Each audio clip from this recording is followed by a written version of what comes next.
315장입니다. 315장. 찬송가 315장.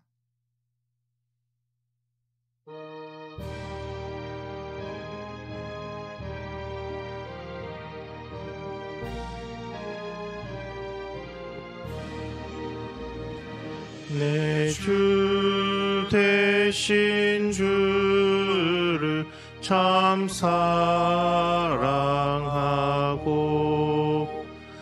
곧 그에게 죄를 다 고합니다. 그는 은혜를 주시 내 예수시니 이전보다 더욱 사랑합니다. 주 날 사랑하사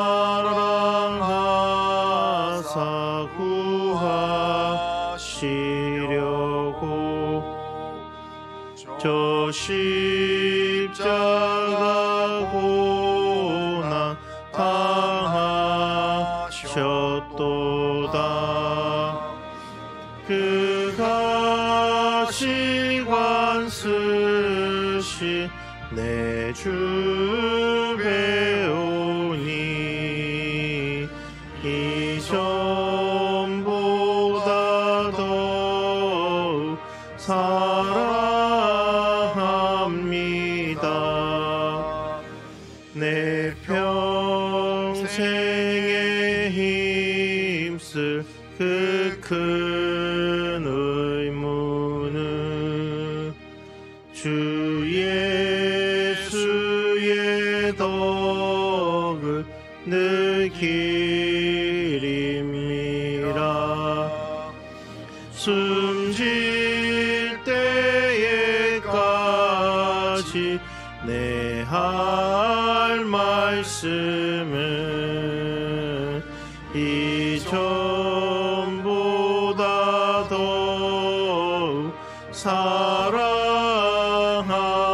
사랑합니다. 그 영광의 나라 나 들어가서 그 풍성한 은혜 늘 감사하리.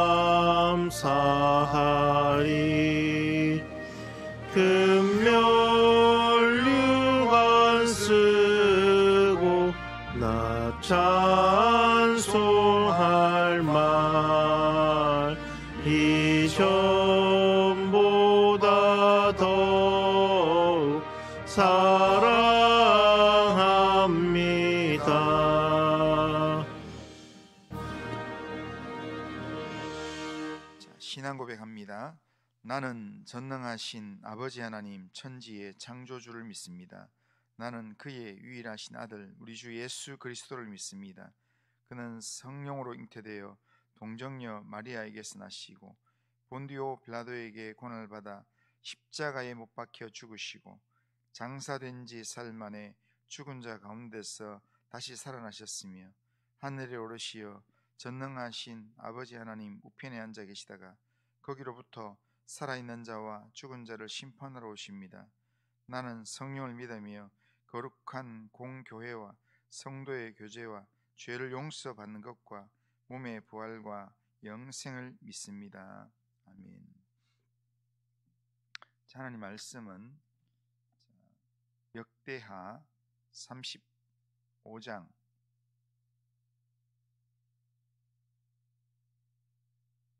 역대하 35장 20절에서 27절입니다. 20절에서 27절. 자, 역대하 35장 20절에서 27절까지 한 절씩 교독합니다. 이 모든 일 후에 곧 요시야가 성전을 정돈하기를 마친 후에 애굽 왕 느고가 유브라데 강가에 갈그미스를 치러 올라왔으므로 요시야가 나가서 방비하였더니 느고가 요시야에게 사신을 보내어 이르되 유다 왕이여 내가 그대와 무슨 관계가 있느냐 내가 오늘 그대를 치려는 것이 아니요 나와 더불어 싸우는 족속을 치려는 것이라 하나님이 나에게 명령하사 속히 하라 하셨은즉 하나님이 나와 함께 계시니 그대는 하나님을 거스르지 말라 그대를 멸하실까 하노라 하나 요시야가 몸을 돌이켜 떠나기를 싫어하고 오히려 변장하고 그와 싸우고자 하여 하나님의 입에서 나온 느고의 말을 듣지 아니하고 무기또 골짜기에 이르러 싸울 때에 활 쏘는 자가 요시야 왕을 쏜지라 왕이 그의 신하들에게 이르되 내가 중상을 입었으니 나를 도와 나가게 하라 그 부하들이 그를 병거에서 내리게 하고 그의 버금 병거에 태워 예루살렘에 이른 후에 그가 죽으니 그의 조상들의 묘실에 장사되니라.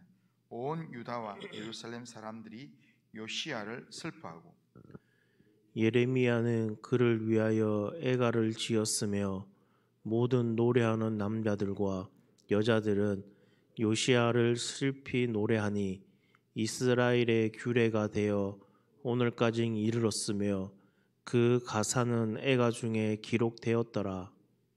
요시야의 남은 사적과 여호와의 율법에 기록된 대로 행한 모든 선한 일과 그의 처음부터 끝까지의 행적은 이스라엘과 유다 열왕기에 기록되니라.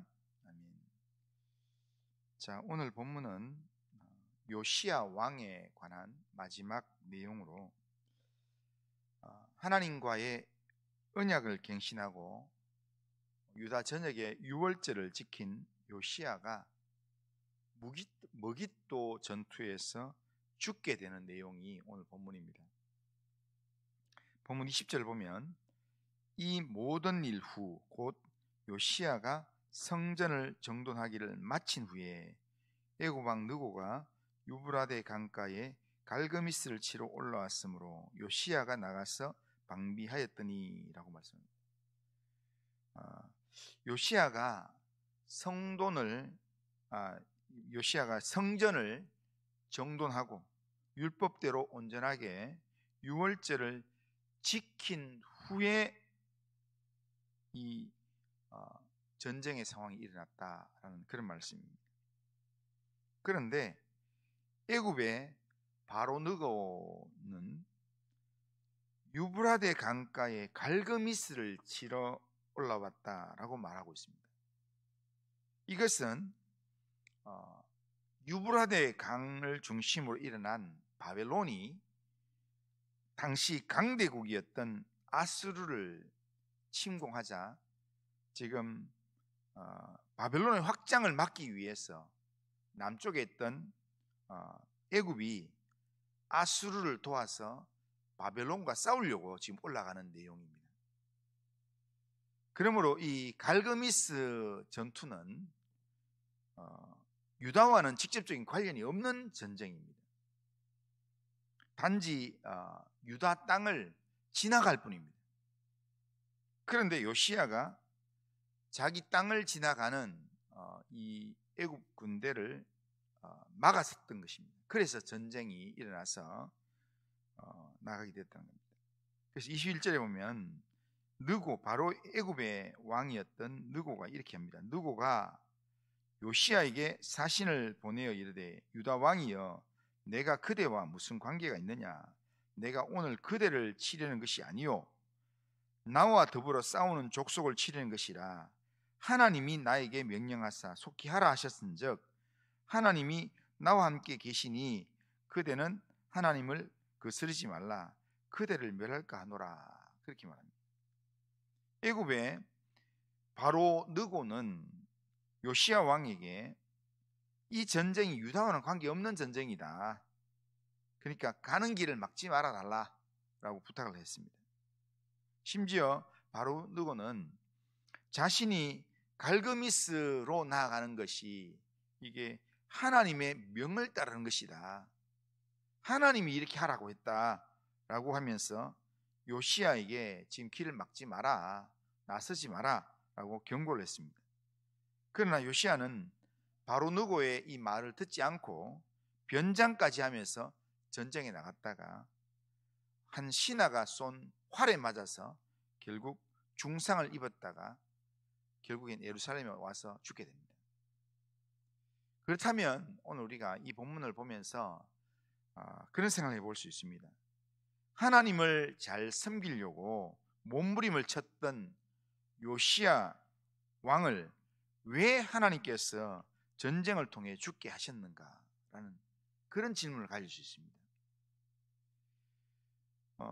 하나님은 그렇게 잘생겼는데 역대 지금 사무엘 이후로 그렇게 이 하나님을 잘생겼던 사람이 없다 할 정도로 그렇게 잘생겼던 왕이었는데 왜 하나님께서 그를 마지막을 전쟁에 죽게 하셨는가? 가장 큰 이유는 그 당시 유다 백성의 죄악 때문이었습니다. 요시야가 성전을 새롭게 하고 온 백성을 율법을 지키게끔 그렇게 했지만 유다 백성의 마음이 요시야 같지는 않았다는 겁니다. 그러니까 그걸 어떻게 알 수 있냐면 요시야의 죽음 이후에 백성들이 또다시 급격하게 타락하는 모습을 보면 그들이 마음 중심이 어땠는가를 알 수 있다는 겁니다. 그러니까 유다 백성들은 요시야의 명령에 유월절 행사를 참석했지만 그들의 마음이 요시야처럼 그렇게 하나님의 긍휼을 사모하고 정말 하나님의 은혜를 사모하는 그런 마음으로 적극적으로 변화된 모습으로 참여한 게 아니었다는 겁니다. 선지자 훌다를 통한 율법의 경고의 말씀을 들었을 때 요시야는 하나님의 이 말씀이 이렇게 되었기 때문에 이 말씀대로 살지 않으면 우리가 저주를 받는다라는 것에 대한 경고를 받고 옷을 찢고 그렇게 통곡을 하고 울었고 그 말씀대로 살려고 그렇게 몸부림을 쳤지만 그러나 이 유다 백성들의 대부분은 훌다를 통한 율법의 경고의 말씀을 그렇게 심각하게 받아들이지 않았다. 그런 유다 백성의 죄악된 모습을 하나님께서 심판하기 위해서 애국과의 전쟁에 휘말리게 했다라고 볼 수 있습니다. 죄악에서 완전히 돌이키지 않으면 하나님께서 심판하신다는. 그런데도 그 전쟁에서 지금까지 오직 하나님의 뜻을 따라 살려고 애써왔던 요시야가 죽었습니다. 백성이 죽어야지 그러면 왜 요시야가 죽나 이런 생각할 수 있습니다. 그런 부분에서는 요시야 왕이 전쟁에서 결국 죽게 되는 것, 그것은 우리가 이해가 되지 않을 수 있습니다. 왜냐하면 하나님 보시기에 정직하게 행했던 요시야 왕이 이방 애굽의 왕에 의해서 일어난 전쟁에서 죽게 되는 그 내용은 어떻게 보면 지금 앞에서 내용을 보면 하나님 앞에서 잘 살지 못했던 사람들, 하나님 앞에서 범죄했던 사람이 맨 마지막 결론이 이방 나라와 전쟁에서 그렇게 죽임을 당하는 그런 모습이었습니다. 그런데 정말 잘 살았던, 하나님 뜻을 따라 애쓰며 살았던 요시야가 이방 왕과의 전쟁에서 죽게 되는 것, 이건 이해가 안 된다라고 생각할 수 있습니다. 그런데 요시야의 문제 중에 하나가 있습니다. 요시야가 마지막 이 내용에서 우리는 기억해야 될 게 뭐냐면 역대기 본문에서 반복적으로 나오는 하나님의 사람들의 그 자세가 있습니다. 요시야가 처음 왕이 되고 난 다음에 8년째에 하나님을 찾았다라는 표현이 있던 것처럼 그 하나님을 찾는다라는 표현은 하나님을 계속해서 하나님 찾고 하나님 뜻을 묻고 하나님 인도함을 받는 그런 삶을 의미합니다. 하나님을 찾을 때는 하나님께서 그 인생을 하나님께 붙들어 주시지만 하나님을 찾지 않을 때는, 그럴 때는 하나님께서 그들을 심판하신다는 겁니다. 그런데 역대기에서 반복적으로 나오는 하나님을 찾았다라는 이 단어가 오늘 이 바로 느고와의 전쟁에서는 한 번도 나오지 않는다는 거예요. 요시야의 이 삶에서 하나님께 물었다 라는 단어가 한 번도 없다는 겁니다. 그러니까 애국과의 전쟁에 나가는 데 있어서 전혀 하나님께 묻지 않고 그렇게 나갔다는 겁니다. 당시 애국의 바로 누고는 아수르와 연합해서 바벨론을 치기 위해서 지금 갈그미스로 향하고 있었습니다. 그때 요시야는 애국 군대를 단순히 하나님의 백성을 공격하기 위한 올라오는 대적으로만 생각했습니다. 그래서 애국 군대가 갈그미스로 가는 길목을 막아서 무깃도에서 그렇게 전쟁을 하려고 했던 겁니다. 늘 하나님의 뜻을 생각하고 하나님 뜻을 찾던 이 요시야가 이번에는 하나님의 뜻을 묻지 않고 단지 정치적인 판단으로 지금 이때까지 지내왔던 그 내용으로 지금 애국 군대가 지금 우리 땅을 들어오니까 우리가 막아야 된다, 지나가지 못하게 해야 된다라는 그런 그냥 자기가 익숙하게 알고 있는 생각으로 그렇게 일을 결정하고 전쟁터에 나갔던 겁니다. 그래서 전쟁터에 나갔을 때 바로 느고의 입을 통해서 하나님께서 말씀을 하셨습니다. 하지만 그 바로 느고의 입을 통해서 하나님의 말씀이 들린데도 불구하고 이 요시야는 듣지 않았습니다. 21절에 보면 느고가 요시야에게 사신을 보내어 이르되 유다 왕이여, 내가 그대와 무슨 상관이 있느냐? 내가 오늘 그대를 치려하는 것이 아니요 나와 더불어 싸우는 족속을 치르는 것이라. 하나님이 나에게 명령하사 속히 하라 하셨은즉 하나님이 나와 함께 계시니 그대는 하나님을 거스르지 말라. 그대를 멸하실까 하노라. 그러니까 지금 하나님이 나한테 명령해가지고 지금 이 아수를 도와서 지금 바벨론을 경계하라고 하나님이 하셨다. 그러니까 나 건드리지 마라. 그렇게 이야기합니다. 그러니까 하나님의 명령이라 라고 그렇게 말했는데도 그 말을 듣지 않고 그 길을 막았었다라는 겁니다. 여기서 우리가 꼭 하나 알아야 되거든요. 오늘 이제 이 새벽에 말씀을 들으면서 알아야 될 것은 하나님께서 우리에게 말씀을 주실 때, 하나님께서 우리에게 주실 때 꼭 이 기록된 말씀으로만 우리에게 주지 않는다. 하나님께 대부분은 이 기록된 성경의 말씀을 통해서 우리에게 말씀하십니다. 그러니까 우리에게 통해서 하나님께서 우리 각자에게 하나님의 말씀으로 또한 설교를 들을 때, 아니면 성경 읽을 때, 아니면 말씀 묵상할 때 하나님께서 우리에게 들려주시는 하나님의 말씀이 있습니다. 그런데 하나님은 때때로 말씀을 통해서도 우리에게 말씀하시고, 때로는 신령한 선지자를 통해서도 말씀하시지만, 때로는 원수의 입이나 때로는 어린 아이의 입을 통하여서, 또한 자연 만물이나 사건을 통해서도 하나님은 우리에게 말씀하신다는 겁니다. 그런데 하나님이 어떤 방식으로 우리에게 말씀하시더라도 들을 귀가 준비되어 있어야 된다. 하나님이 말씀하실 때 하나님의 신호를 볼 수 있고, 하나님께서 우리에게 이렇게 말씀하실 때 그 말씀을 들을 수 있는 귀가 우리에게 있어야 된다는 겁니다. 그렇게 되기 위해서 우리가 영적으로 민감하게 살아야 된다는 겁니다. 하나님이 말씀하시면 듣겠다라는 그런 준비가 되어 있는 자에게 하나님은 다양한 방법으로 말씀하신다는 겁니다. 우리는 날마다 하나님의 말씀을 향하여 영적으로 민감한 삶을 살아야 합니다. 누군가가 이렇게 하나님에 대한 언급을 할 때 그냥 내가 알고 있는 기본 내용으로 그냥 무시하고 그냥 지나치는 게 아니라, 이 요시야의 경우에는 이 바로 누고가 이야기할 때, 하나님에 대한 이야기할 때, 이때라도 요시야가 그 전쟁터 앞에서 하나님의 뜻을 찾고 하나님을 찾고 하나님의 뜻을 물었다면 하나님께서 나가지 말라고 했을 것입니다. 그런데 요시야는 그렇게 묻지 않았다는 겁니다. 그러면서 결국 그의 삶이 끝나게 됩니다. 그러니까 이 머깃도 전쟁에서 이 요시야, 의로운 하나님의 사람이 결국에는 이 죽임을 당하는 마지막 전쟁이었습니다. 하나님의 사람을 향한 마지막 전쟁, 거기가 머깃도 전쟁이었습니다.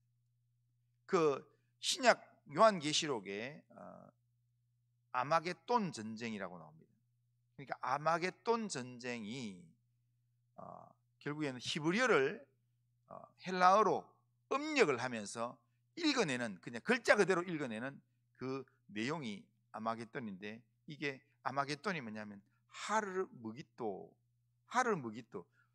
머깃도 언덕에서 전쟁이라는 뜻입니다.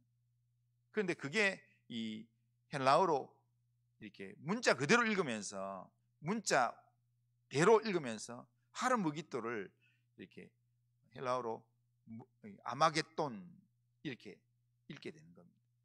그 말은 믿음의 사람에게 있어서, 믿음으로 잘 살았던 사람에게 있어서 마지막 전쟁의 내용이라는 그런 내용의 의미입니다.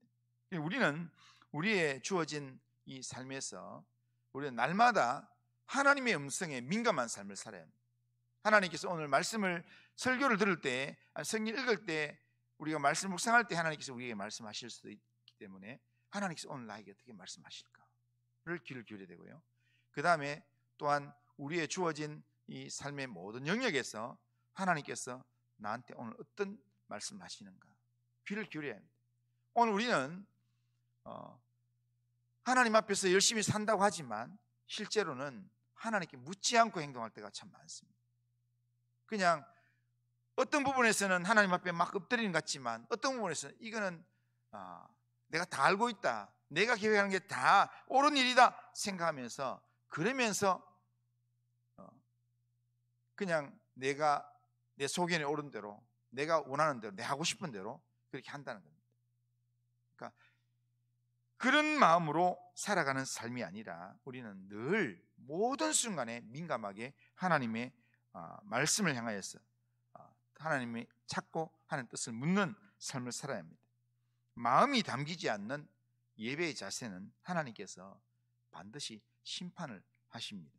그리고 전심으로 하나님을 찾지 않고 하나님을 의지하지 않는 그 삶에도 하나님께서 징계하십니다. 그렇기 때문에 우리가 하나님을 의지하면서 하나님을 찾는 예배자가 되고, 모든 일에서 무슨 일을 하든지 하나님께 묻고 하나님 인도하심을 받는 그런 삶을 우리가 살아가야 된다는 겁니다. 오늘도 우리의 삶을 인도하시는 하나님, 신실하신 하나님을 의지함으로 우리의 모든 일을 주님께 맡기면서 하나님의 말씀의 인도함을 따라서 이 하루를 살아가는 우리 모든 성도님들 다 되시기를 주님의 이름으로 축원합니다. 그리고 하신 하나님 아버지, 오늘도 우리의 삶을 하나님께 맡깁니다. 하나님께서 은혜를 베푸시고 인도하셔서 정말 하나님의 소리에 민감하게 반응하고 하나님의 인도함을 받는 믿음의 삶을 살 수 있도록 인도하여 주시옵기를 원합니다. 하나님 아버지, 마음을 온전히 담아서 하나님이 원하시는 예배자로 살게 하시고 하나님을 전심으로 의지하면서 하나님의 뜻을 아버지에 따르는 믿음의 삶을 살아갈 수 있도록 인도하여 주옵소서. 우리 온 성도들 붙들어 주시고 인도하여 주옵소서. 예수님의 이름으로 기도드리옵나이다. 아멘. 하늘에 계신 우리 아버지여, 이름이 거룩히 여김을 받으시오며 나라가 임하시오며 뜻이 하늘에서 이루어진 같이 땅에서도 이루어지이다. 오늘 우리에게 일용할 양식을 주시옵고 우리가 우리에게 죄 지은 자를 사해 준 것 같이 우리 죄를 사해 주시옵고 우리를 시험에 들게 하지 마시옵고 다만 악에서 구하시옵소서. 백의 나라와 권세와 영광이 아버지께 영원히 있사옵나이다. 아멘.